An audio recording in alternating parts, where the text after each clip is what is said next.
Thanks everybody for joining us here, June 10th. It seems like not very long ago we were doing Not in My Neighborhood, but here we have coming up on the middle of the year, and there's a Fed day in a week, and they'll announce their decision a week from tomorrow.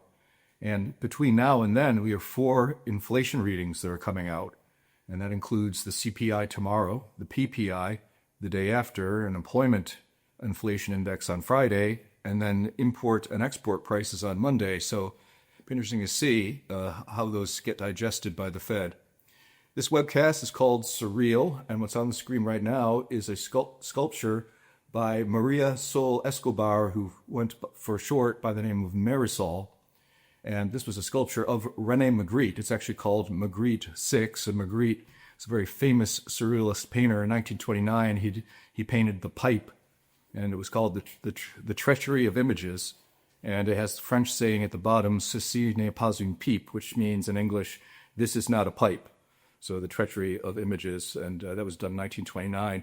Marisol did the sculpture in 1998, and she used the umbrella image quite a bit in her works. Her works are really fantastic. She was a rock star in the 1960s, more famous in the late 1960s than Andy Warhol, which is saying something. And he had shows at Leo Castelli's Landmark Gallery before shows were offered to Jasper Johns or Robert Rauschenberg.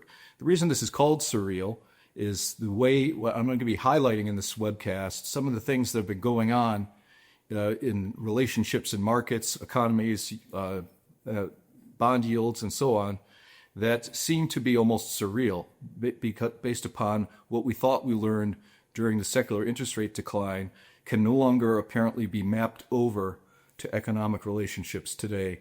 So let's get started. I mentioned the Fed meeting next week. I'm going to start by looking at a history of Fed funds and the 2-year Treasury yield back to 2004. And the blue line is the 2-year Treasury yield. And as I always say, even though I get a lot of pushback against this, the 2-year Treasury leads the Fed.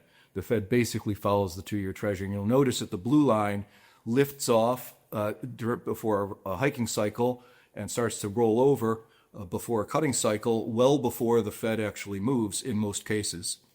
So at the bottom of the exhibit, we see the difference between the 2-year Treasury and the Fed funds rate.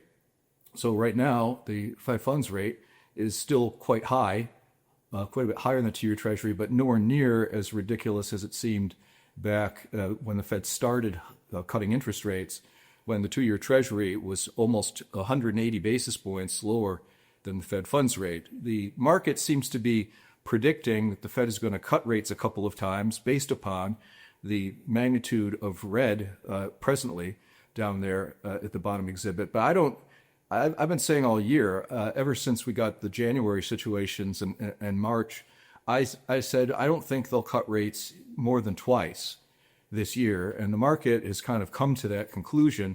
Depends what day you look at the warp function.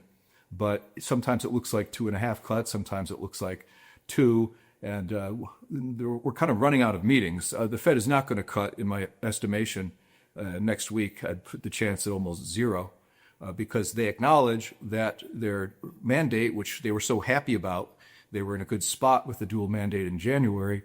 Now they acknowledge that they don't know what's going on. That was basically the message of the last Fed press conference. We don't know anything. You could have summed it all up with basically that. So we'll see what happens, but no Fed cut because while inflation is quite low, and we'll explore that in a moment, it's expected to rise because the base effects, the numbers that are rolling off from 10, 11, 12 months ago are very small numbers. It will likely be replaced. So inflation, we think, will probably end the year more at around 3%, and it's a big unknown at this moment because we don't really have clarity on the tariffs. So let's take a look at interest rates, and this goes back the same length of time, and we'll see that we've had a very wild ride in yields over the past 5-6 years, with rates going up by so much in 2022 and 2023, having been engineered so much lower in response to the COVID situation. But when we look back over the last 2 to even almost 3 years, we haven't had a big change in yields. You've been in a trading range with the 2-year Treasury now near the bottom end of this trading range, which is between about 4 and 5 on the 2-year. And then we see the 5-year is in about the middle of its trading range over this 3-year period. The 10-year is on the upper end of its range over this 3-year period. And the 30-year Treasury, it doesn't really look like it's in a range. It looks like it's rising. And as you can see, it's basically right on 5%. So the 2 years at 4, the 5 years at about 4 1/8, the 10 years at about 4 1/2, and the 30 year is at about 5%. This is what's happened to long-term Treasury bonds as a result of this interest rate increase. This is the 30-year U.S. Treasury drawdown. It's just the price change. And once the rates started rising in earnest, we see that we had over a 50% drawdown on the 30-year Treasury. Since we've been at the upper end of the range since 2022, we still have a drawdown of nearly 50% on the 30-year U.S. Treasury bond. At least it hasn't gone to new lows in price over the past year or so. This is the bond market broadly, and this is the first slide that I'll say is a little bit surreal. Here we have recessions, all the last, however many it is, 10 recessions or so going back to the late 80s, and we see the number of months that the aggregate index was drawing down. How many months in a row did it go? And we see that the end of the drawdown was 9 or 10 months, 12 months or so back in the 80s and 90s. But all of a sudden now, because we were at a secular bottom, in my opinion, of interest rates, we may never get back to the drawdown until we have a total rollover of the maturities of all of the Treasury bonds in the aggregate index. It's been, 58 months since the tops. It's almost 5 years, and we see that the drawdown dwarfs anything else that we've seen. It's even higher than the horrible bond market of the late 70s, early 80s, where there was a 13% drawdown.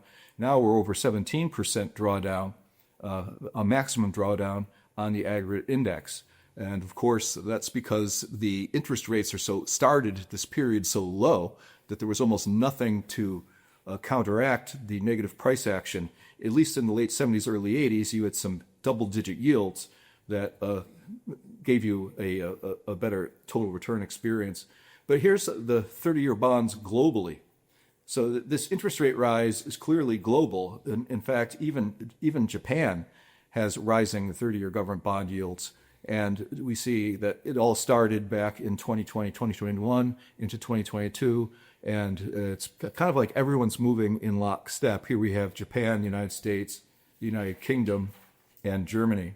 This is a nice chart that we started using a couple of webcasts ago. We're just looking at the spread movements of yields versus U.S. Treasuries across the myriad sectors in the fixed income market based upon sector and also on letter rating. And the gold diamond or rhombus above that is accompanies each blue bar is where the spread was at the end of 2024. So you can focus in on the CCC leveraged loans, which are the biggest blue bar, and we see that the spreads have tightened on those leveraged loans, and they're down in, the spread is in fairly meaningfully. And then we see one category where the spread is actually out, and that's CCC high yield corporates, where the spread is actually out a little bit on the CCC category. So it's kind of interesting that the spreads are in on leveraged loans, and yet they're out on CCC leveraged loans, and they're out on CCC high yield, because I think the leveraged loan CCC market is more vulnerable, because the Fed hiked interest rates 525 basis points, now it's 425, but that still has a huge coupon increase for leveraged loans, which reprice on a quarterly basis typically. And so it's been years now that these CCC borrowers have had to pay borrowing costs that were well above where they were when they first took out those loans. And so we're starting to see increases in defaults on leveraged loans broadly, but of course, many of those are located in the CCC category. Looking at most other markets, the spreads versus the treasuries, the gold rhombus is almost exactly at the same point as the top of the blue bars, which means spreads have been unchanged in virtually all sectors of the fixed income market. But that belies what volatility we saw in spreads in the first half of 2025, when we saw spreads go out from 250 basis points-ish on high yield out to 450 basis points. Now they're down closer to where they started the year, but they're still out a little bit from the very tights that were experienced in January or February of this year. But they are basically the same as they were at year end. So we've had a full round trip, but there was plenty of volatility in prices. First stable, then sharply down in April, and then a sharp recovery in the month of May and into here the month of June. I want to look at an indicator which is giving a sign of problems, and this is often a leading indicator for a credit cycle to start running into difficulties. This is the extra yield you get on CCC high yield bonds, the lowest rating, versus BB high yield bonds, which are the highest category of high yield bonds. And when this thing starts to rise, it means there's signs of stress that are showing up at the borrowers in the CCC market, whereas the BB borrowers usually can hang on longer without any type of stress. And when we get above the moving average, which is that tan line, it's really signaling something, and we are residing very, very close to or slightly above that line. So this is something that we are going to keep following very, very closely. It's not as comfortable as it was at year end. Here's the 2s-10s curve in the spread between the 2-year Treasury and the 10-year Treasury, and the U3 unemployment rate. That's the headline that's announced the first Friday of every month. And you can see that there's a very tight correlation. It doesn't always work. You'll notice back in 2012, we saw that the yield curve was moving to a steeper, but the U3 rate wasn't going up. But if we look at this, it's a very tight correlation, and the U3, the yield curve is signaling that there is some sort of an issue with the unemployment rate. Clearly, it's gradually rising, certainly not in an alarming fashion at this point. And it's nice to see that it's kind of flattened out over the past few months. But this is something that is clearly looking at worth watching and monitoring, because it is signaling weakening employment market. And the Fed knows this. This is one of the reasons why they are worried about raising interest rates, why they want to cut interest rates. But at the same time, they know that the base effects are going to have the CPI and PPI and the PCE going higher as we move in the several months ahead. And they don't want to ease interest rates because that would be in violation of their pledge to keep inflation targeted at 2%. Here's the 36 moving average of the U3 unemployment rate, so the 3-year moving average, and we compare it to its the 36-month moving average. You can see the red shaded areas, which always represent recession. When you cross over, usually that's pretty dangerous.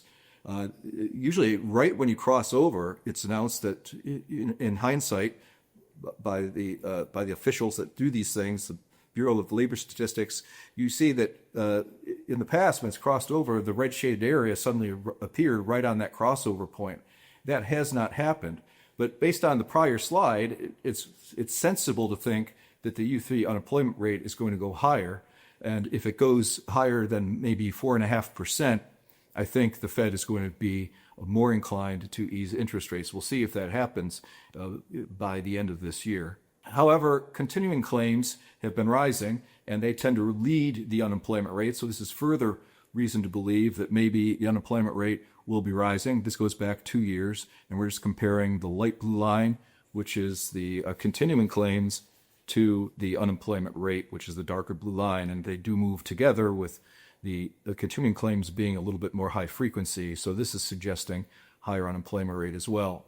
Here's a surreal chart. It's the LEI. There's the blue line, which is the 12-month change, and there's the lighter tan line, which is the 6-month change annualized.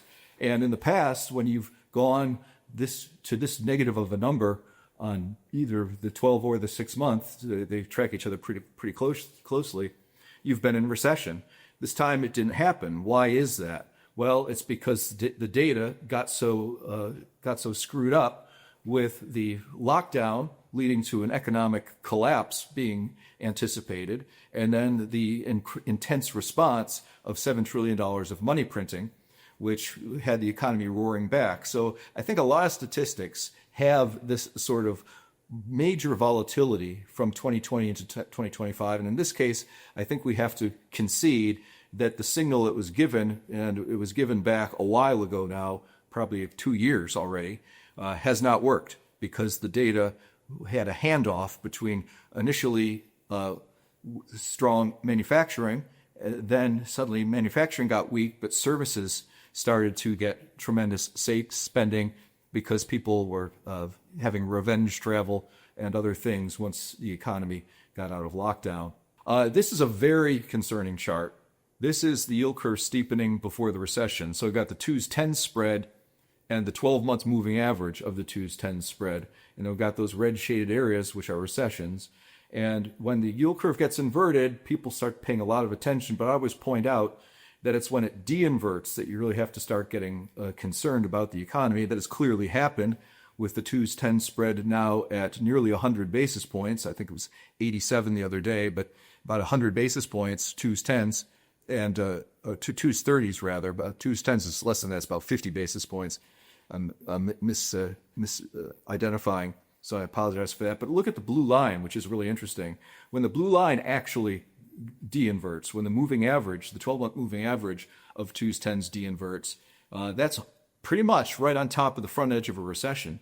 So some of these indicators that are not short-term indicators, longer-term indicators, like this yield curve, and some others that we saw previously, are signaling that we're getting close to more of a not a yellow light so much for the economy, but maybe starting to blink a little bit red. Let's look at the inflation. Certainly the Fed's should be happy with these numbers. This is the CPI, all items, the most recent year over year is 2.3, and then the core number, ex-food energy, at 2.5. So if you average the two together, you're up around 2.5. That's not 2, but it just also isn't 4 or 5 where we were several quarters ago. Also, the core headline PPI looked pretty good for the Fed. We see about the same numbers as we see on the CPI, and I don't have the chart in here, but the PCE is even a little bit better. The headline PCE stands year over year at 2.1, and I think the core is at 2.5. So those are all good. They're not the 2% exactly, but they're all pretty good. But I think they're going to go higher as we move towards the end of the year. The one I like the best always, this is going to be announced on Monday, is export-import prices.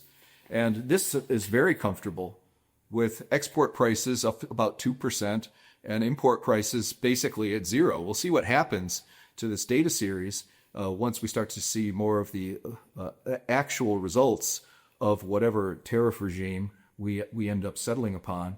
Taking a look at commodities, commodities aren't doing very much. Really what you have in commodities is a tale of bifurcated market. You have the number one performer is gold, which is up something like 25% year to date. It's up more than Bitcoin year to date, but Bitcoin actually is up a little bit more over the last 12 months. I think Bitcoin's up about 53%, and gold is up, I don't know, something like 40% over the past 12 months. So this is the broad commodity complex, the Bloomberg Commodity Index, and what's offsetting the strength in some of the metals is the industrial metals, and the energy complex don't have anywhere near those types of price gains. Energy is down, really. The WTI is hovering at around $60. Gold seems to have settled in at about 1/3 of 10,000. Even today, when I looked at it, I had to laugh. The price, the moment I looked at it, was $3,333.33. So that seems to be where gold is settling in. But still, the BCOM is above its 200-day moving average, which means you shouldn't really be bearish on this complex, but it's really not making a lot of progress. We'll see what happens. Commodities have really not been a very productive area for the past few years. This is Surreal. This is inflation, and this is from the firm Apollo. Their economist there gets a lot of attention, and he came up with this slide, and we thought it was interesting, so we borrowed it. But a hat tip to Apollo for creating the slide. What you see here is inflation. I think what they did is they trued up the 70s inflation peak, the first peak of the 70s inflation, which is the tan line. to the peak in inflation back 3 years ago.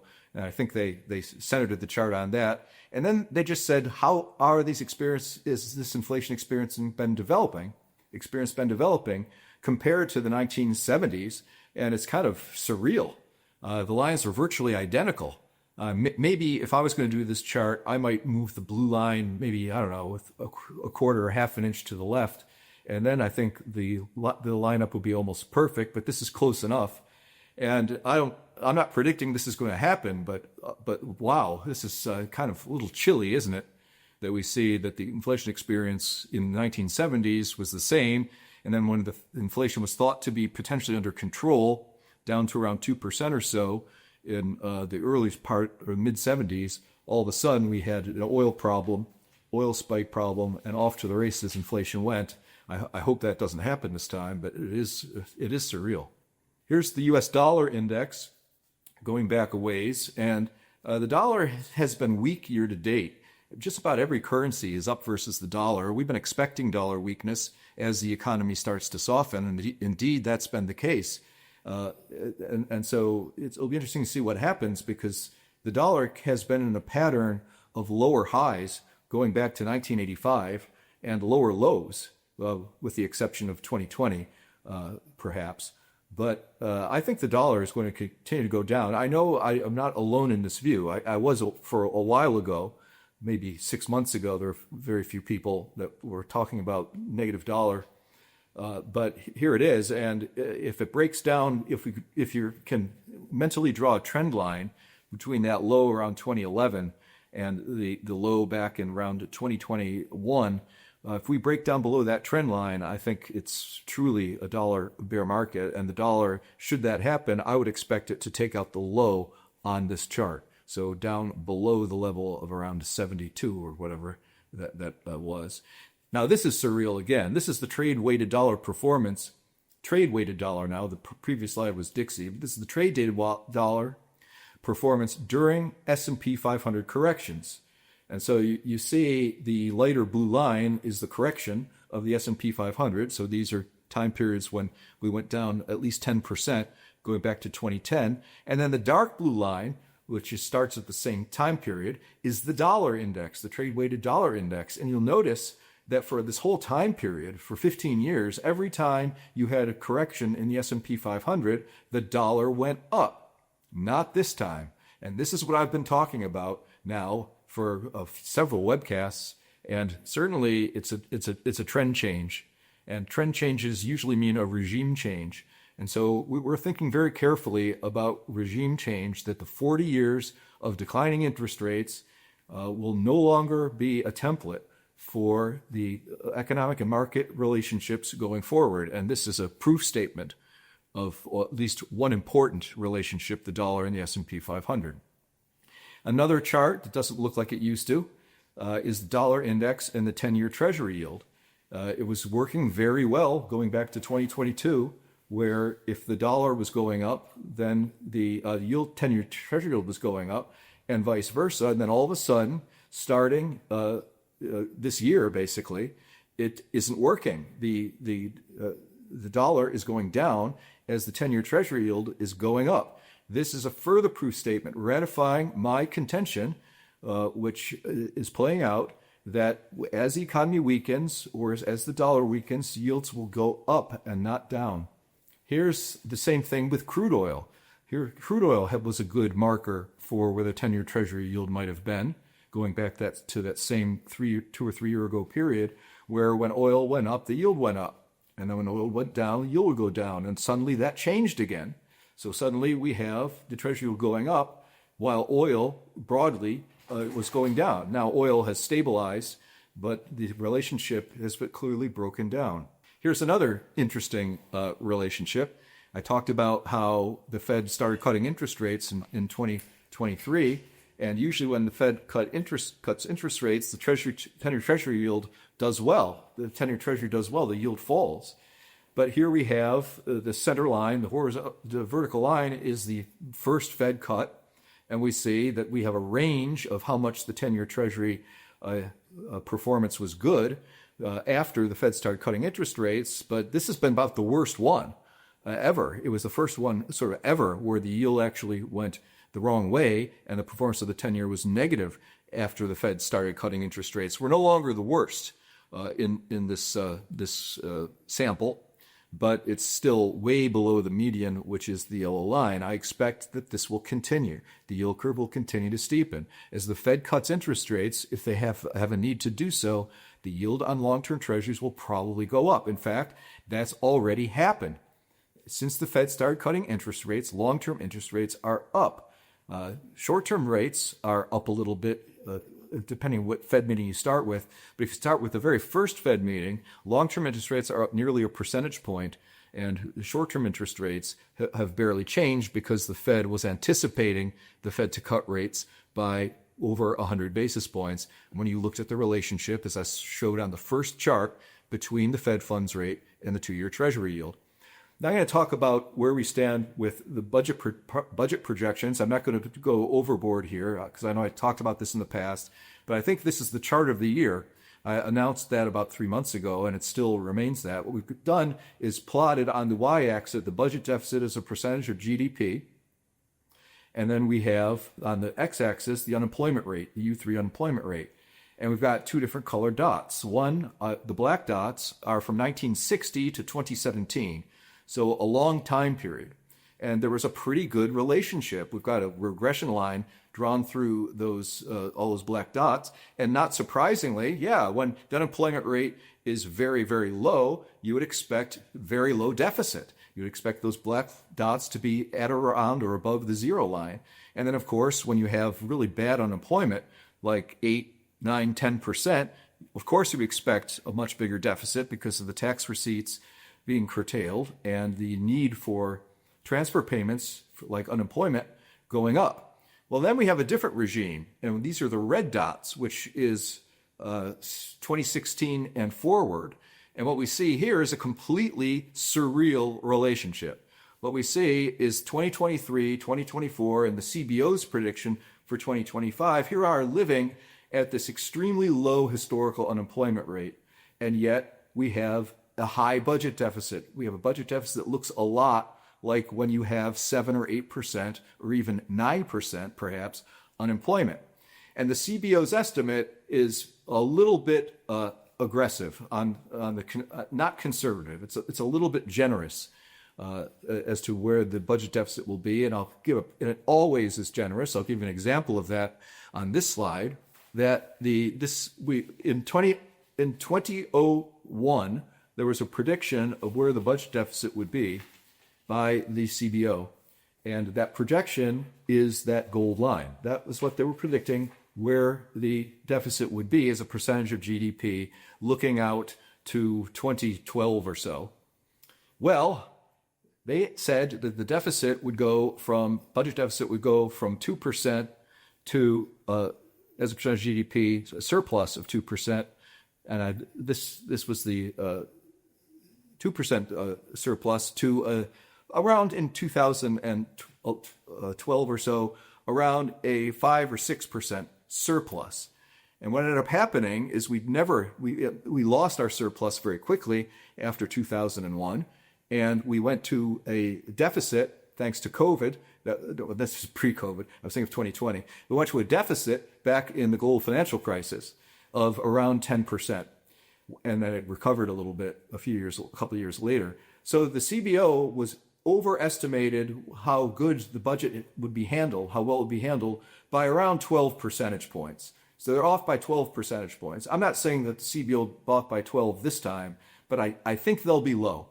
So if they say it's going to be 5 or 6%, I think it's already over 7, and I think it's going to go higher as we get higher interest expense, and we still have no clarity. We have no visibility on the deficit being handled. And here's how we've handled it in sequential economic expansions. Every colored line on here is an official expansion, and the x-axis is how many months you are into the expansion.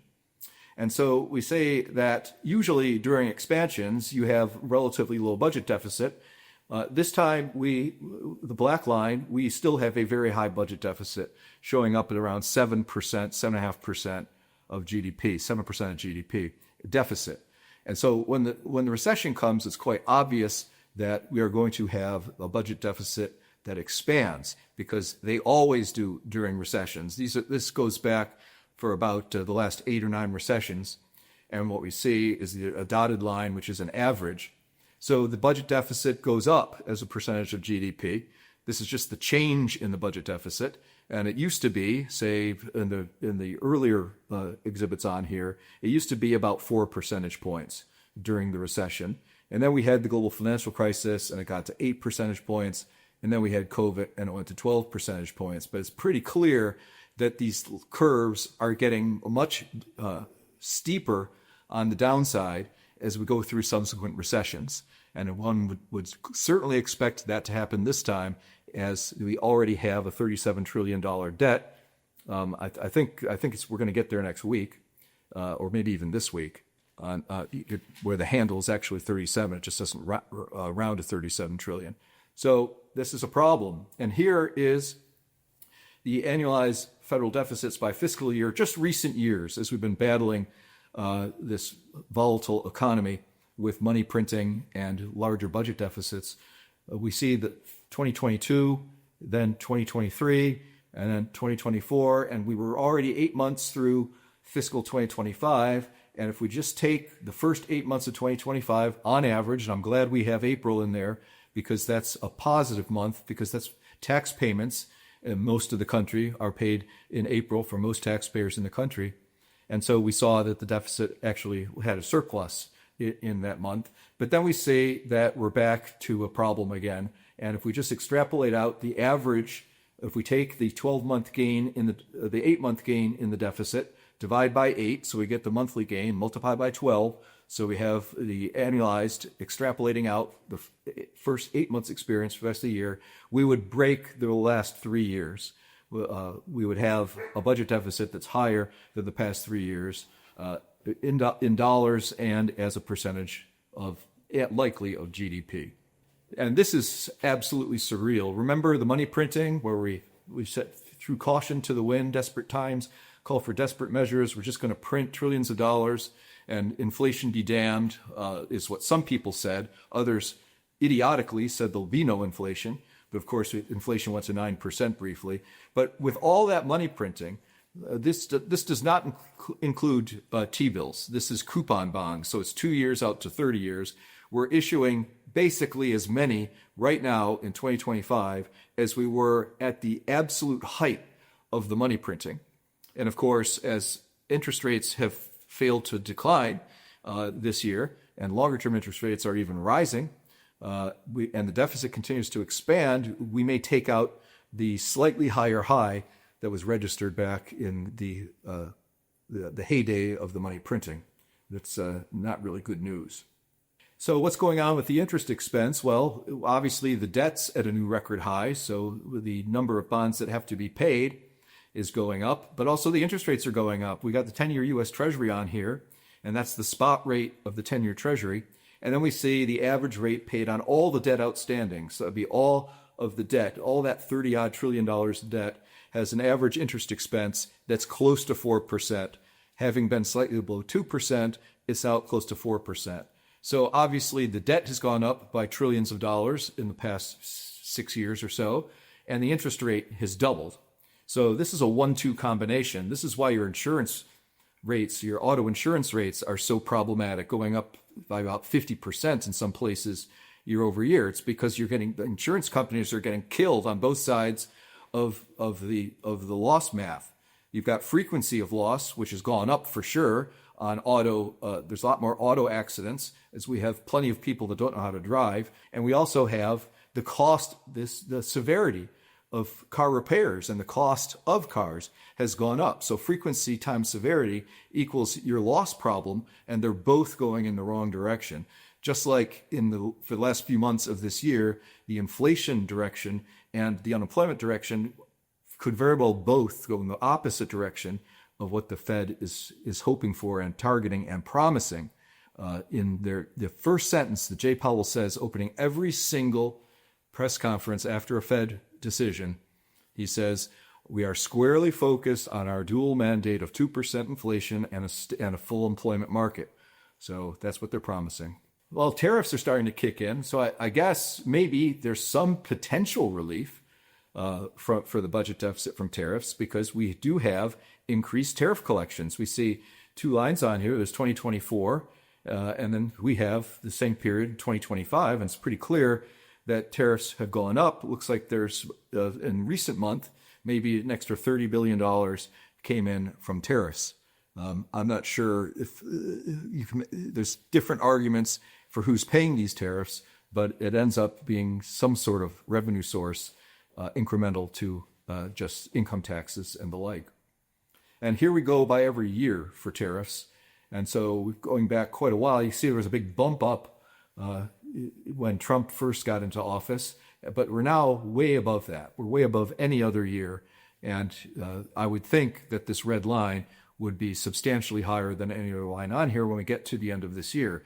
So maybe that means that cumulatively for the year, we may get something like, I don't know, $200 million, $200 billion rather, of tariff money.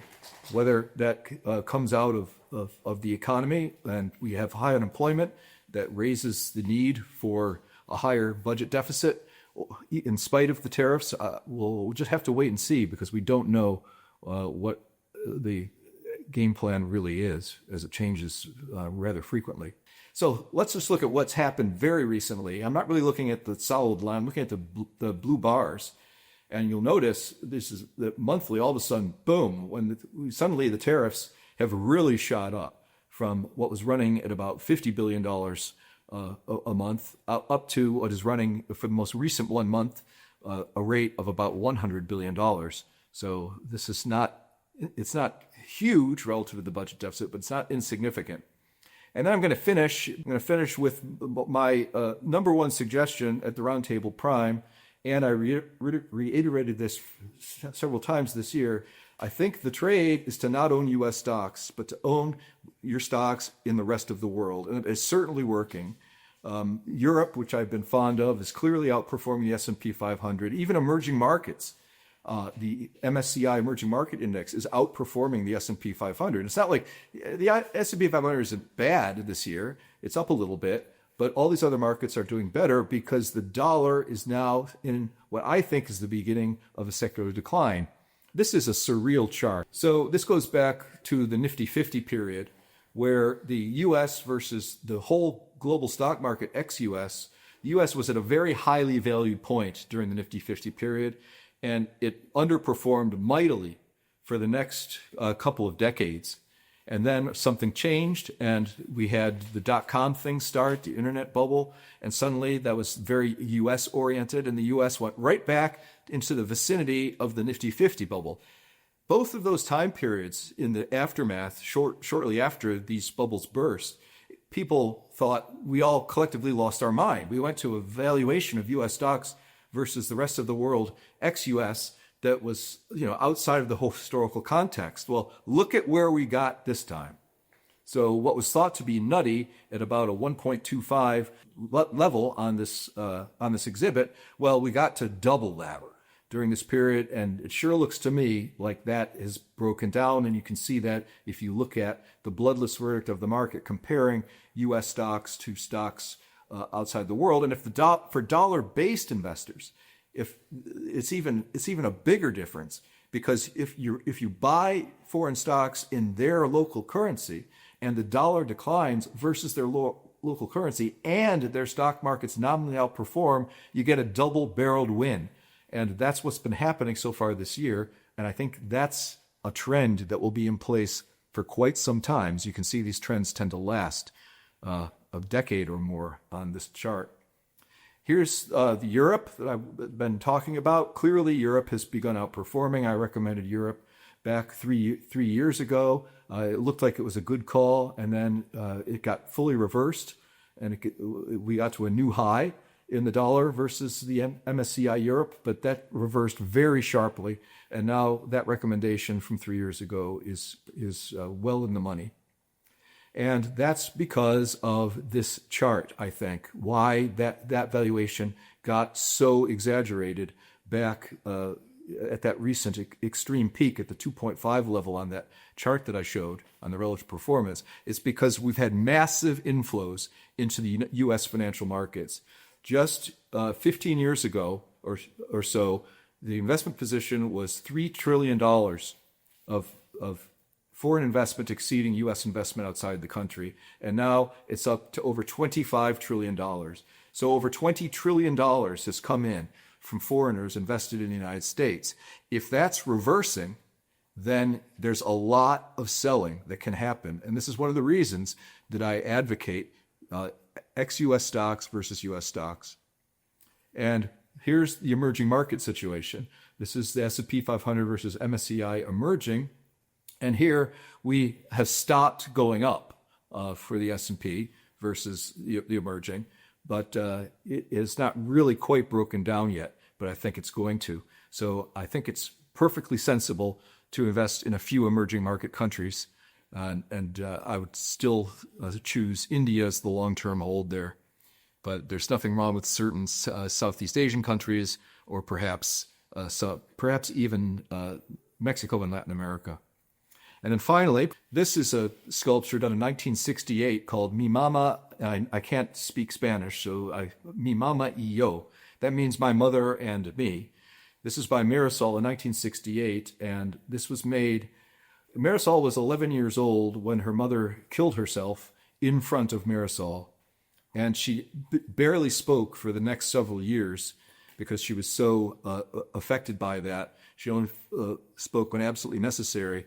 And this is a picture. On the left is her mother, who was obviously not a very happy person, but she was shown happy in this picture, although it does look something like a death mask. And there's Marisol herself depicted on the right, holding this very heavy metal umbrella to protect her mother.